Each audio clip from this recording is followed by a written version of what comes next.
This podcast is supported by patrons. You can find a full list of them in the description of this episode.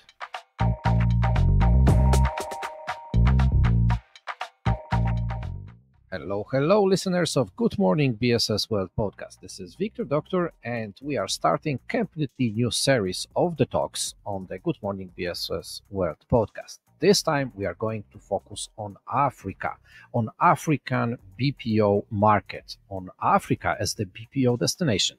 And those talks I am going to run together with Rod Jones. Hi, Rod. How are you? Hi, morning to you, Victor, and very good to be with you, and thank you for the privilege of being on your show. And I'm so happy that you have accepted this invitation because you are absolutely a star of the BPO of Africa. Whenever I think about the BPO in Africa, I always see your face. I always see your post on LinkedIn. And this is so great to have you in here on my show. Well, great to be with you. And as you said, Africa is in my blood, born here. My parents were born here. I've traveled extensively through Africa and I have no intention of leaving her. So really good to be here and happy to share whatever information I have about Africa and the BPO sector. So Africa is absolutely a huge continent, and it has a number of countries where the BPO is present. But let's start maybe from the very proper introduction of yourself. So where are you based, and what's your story in the BPO? Based here in Johannesburg, South Africa, down on the southern tip of Africa. I've been in the call center industry since 1972. You can do the math on that one. And moved into the BPO space. I think we didn't even call it BPO in the late 80s. It was outsourcing. And I had a small 200-seat BPO operation. It wasn't very successful at all. So lost a lot of money and I lost a lot of other things in the process, but it was a learning experience. And I think that's what put me on the path of understanding BPO, networking internationally in the BPO space, from that learning more about it. And really having call center, contact center, BPO, GBS as we are calling it now, it's in my blood for nearly 50 years. So I've been very much part of most of the trade associations that we've started and continue to run. I've been a judge in our national competitions for, I think, 7 years in a row now. And so that's the South African scene. I think just some stats on South Africa, which is quite interesting. When we started out in the first association in around 1998, was our first association. We estimated there were about 10,000 agents or seats in the whole industry, call center industry. And today we are looking at an industry about 300,000, of which about 150,000 are servicing international business. So BPO into South Africa has become matured, particularly in the last 10 years as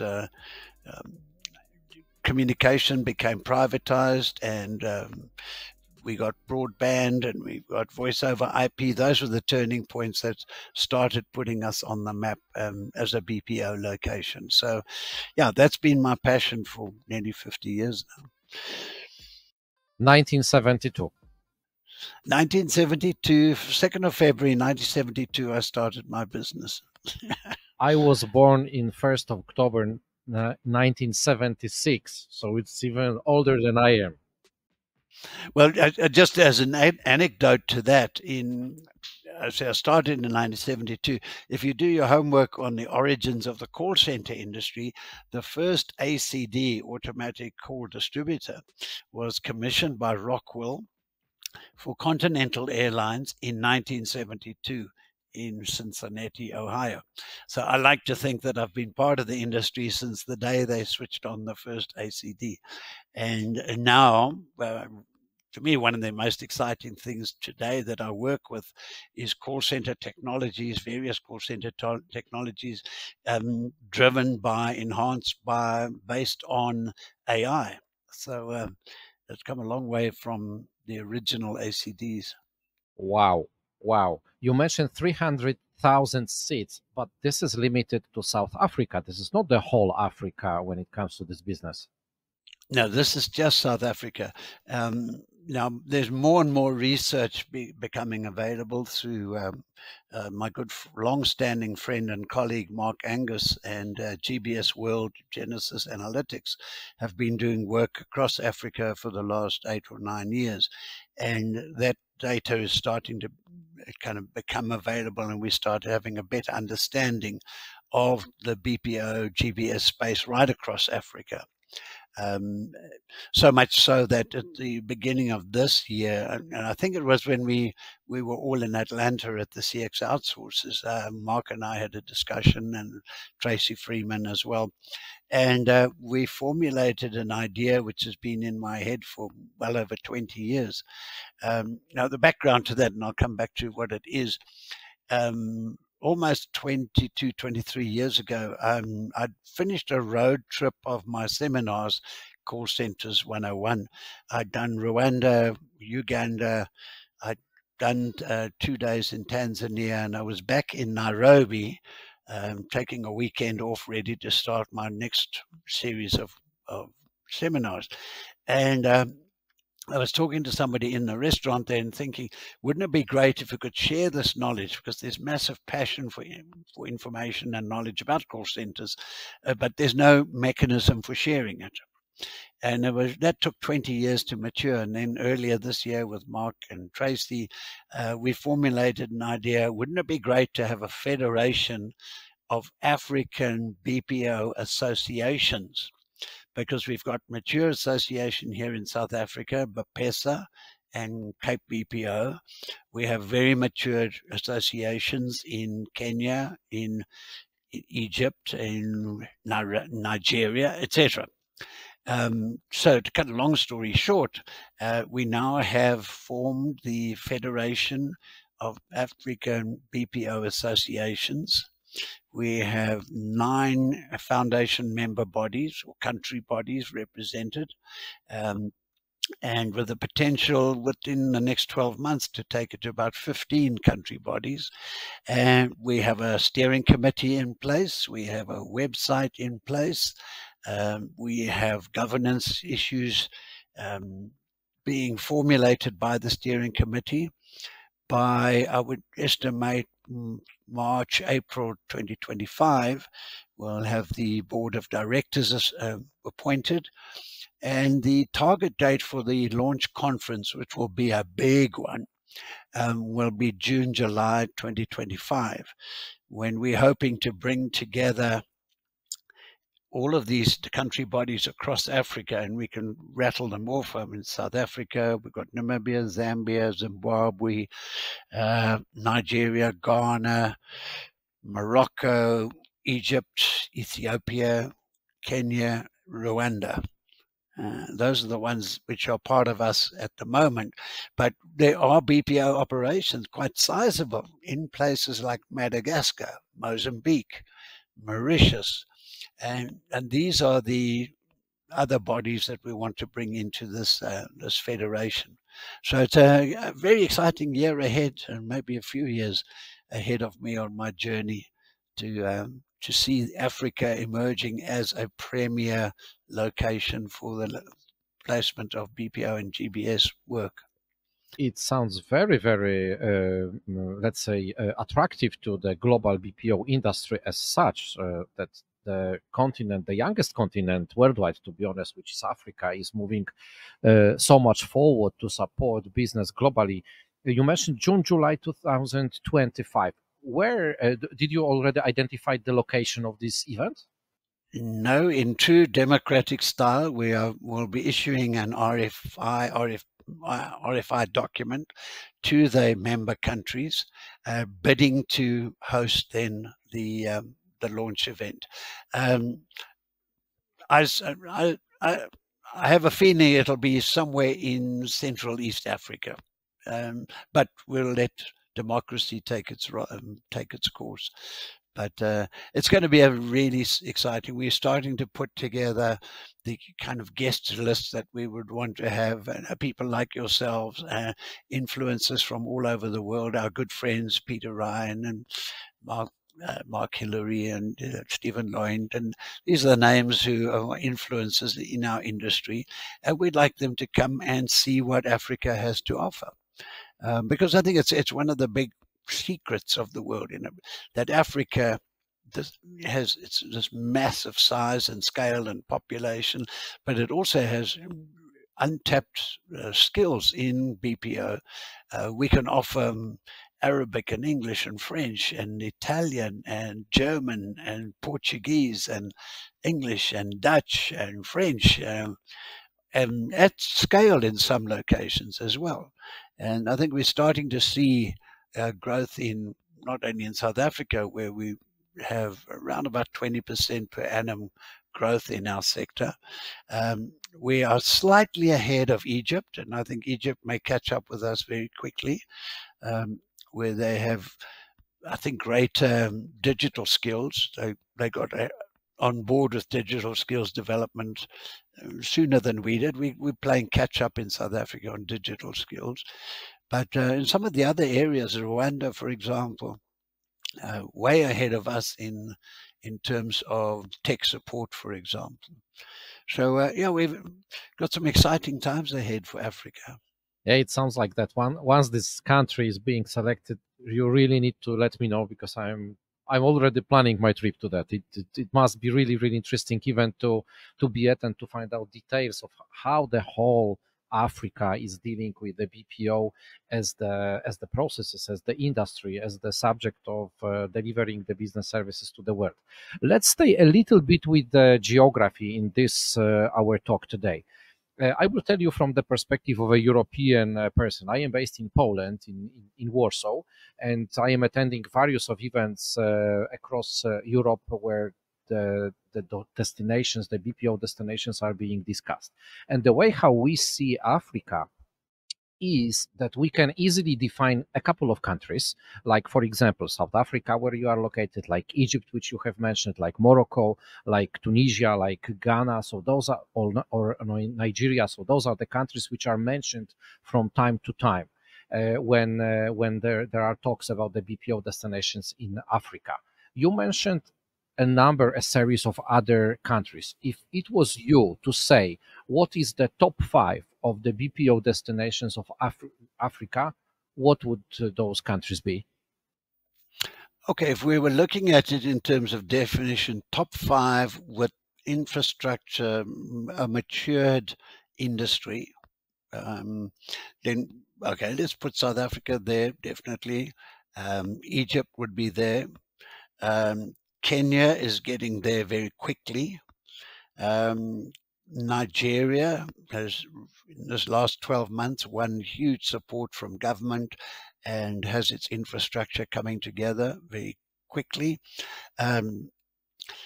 Ethiopia, I believe, is rapidly going to become into that top 5 slot. Once again, through foreign investment coming in, support from organizations like GIZ, etc. Ethiopia, I've done quite a lot of work there with Ethiopian Airlines, building their call center. And as a country, it has all the potential to play catch up with the rest of the world. But Kenya is probably the next big one to take off. But then not far behind it, we have locations that people might not even consider. Major BPO operators in Zimbabwe, for example. Zimbabwe happens to be one of my favorite African countries to visit. I go there every 5-6 months and have been very much part of helping get the association up and running, etc. So we have a couple of 1,000-seat plus operations, BPO operations in Zimbabwe. One of the finest education systems in Africa, believe it or not. The economies and the political situation's suspect, but great education system. you can snap your fingers, you'll have 10,000 graduates ready, willing, and able, with a work ethic second to none and beautiful accents. So BPO in Zimbabwe, I think, is poised for significant and fairly accelerated growth. Next door, Zambia. We have a couple of American operators in Zambia with 1,000-seat plus operations. Once again, very similar education systems, work ethic, etc. So we've got these pockets of excellence waiting for, and it's one of the reasons for the federation, sharing the knowledge, sharing the information, sharing the mistakes that we've made. I mean, as an industry in South Africa, I think when we started the first association in 1990, we've made a lot of mistakes between then and now. And part of the federation's model is to share not only what to do, but what not to do. And how to engage internationally with buyers and protocols. And one of the big issues, and I'm almost certain it's a topic for a whole discussion, impact sourcing is, you might want to talk to our global friend and colleague in that industry, John Yarlett, about impact sourcing. For those who don't know, it's recruiting, training, and giving jobs to previously disadvantaged or disadvantaged individuals and communities. And more, I think the ESG component, particularly from the States and UK, is looking at not only outsourcing for financial advantage, labor arbitrage, I think is a fancy word for it, but what is the societal impact of that outsourced project? If I outsource to South Africa, how many jobs is it going to create? What investments will flow into the local communities? How many people will that one job support?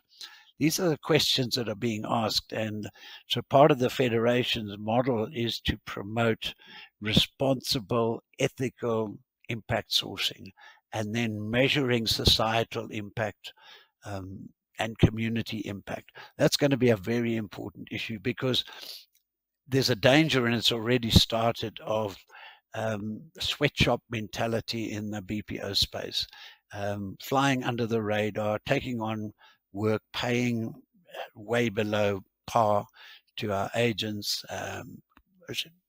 There's a lot of that unethical BPO happening already in Africa. We need to raise a level of awareness about the unethics and the benefits of ethical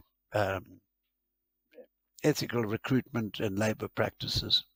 Yeah, those are very, very important subjects to cover. If I recall myself now, I think it was Tracy Freeman who was mentioning about that in Atlanta event, when there was a focus on this ESG impact sourcing part of the whole way how the BPO industry is now growing and putting attention to. So it is really, really important subject.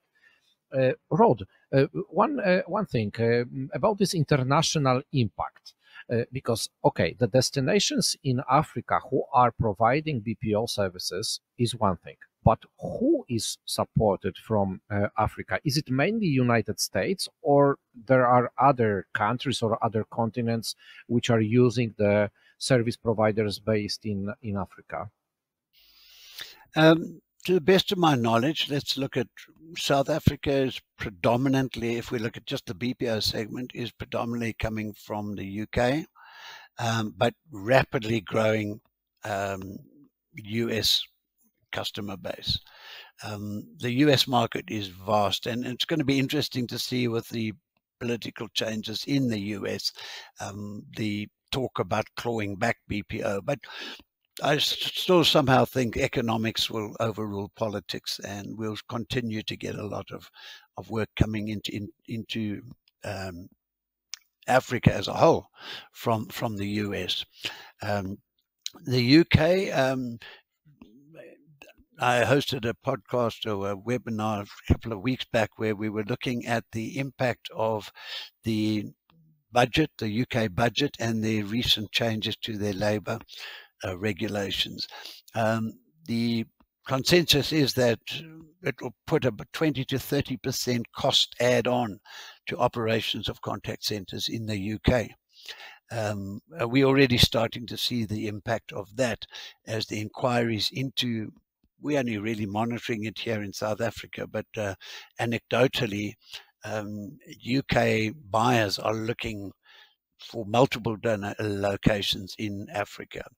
I think as awareness of Africa's potential starts emerging, companies and some of the big international BPOs are starting to steer their customers and their clients into alternative locations in Africa. I'm looking and helping a client at the moment who UK based but wants 3 different locations in Africa, one in South Africa, 2 others elsewhere in Africa to test the water. And if we get more of those type of forward-thinking buyers, I think it'll accelerate the growth of the industry across the continent. I believe this is a very similar situation like to this what we have in Europe, that there are some companies who are having their operation centers or business partners not only in one country but also in few others. The same is with the cities. Yeah, within one country you can have a couple of destinations. And I believe, correct me if I'm wrong, that South Africa is the only one country across the whole Africa who has, like, if I recall it well, 6 or 7 cities where the BPO services are being provided. Majority of other countries is limited to like 1 or 2 cities from where the BPO services are being provided. Am I correct? Yeah, South Africa has 3 primary cities. Johannesburg, Cape Town is number 1, is preferred location, and that's been a phenomenal success, followed by Durban, followed by Johannesburg. But now those are the 3 primaries. We're starting to see smaller satellite type operations in some of the smaller towns and cities, and which I think is something that we learned. It took us a long time to learn it, to start breaking it out a little bit. And some of the African locations, Kenya, for example, it's not just in Nairobi, it's moving out into some of the smaller towns and the university cities outside of Nairobi. In Egypt, for example, it's somewhere I really would love to go and visit soon. But one of Africa's biggest operators, CCI, now has a site in Alexandria, for example, which one had never thought of as a location for a BPO operation.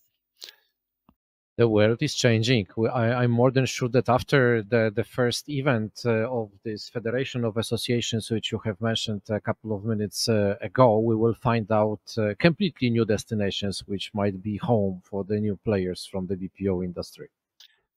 Very definitely. I think, one of the objectives of the Federation as well, and that's maybe the catalyst to make these growth opportunities happen, is particularly the government investment agencies, to get that message through that BPO GBS is a source of significant employment, significant foreign investment, it's sustainable, it's positive societal impact.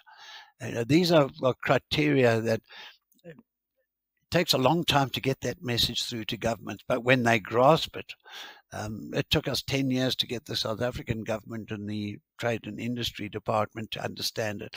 But where you get a country like Rwanda, where the government got the idea, they understood it very quickly and were able to implement the support mechanisms, then you get growth.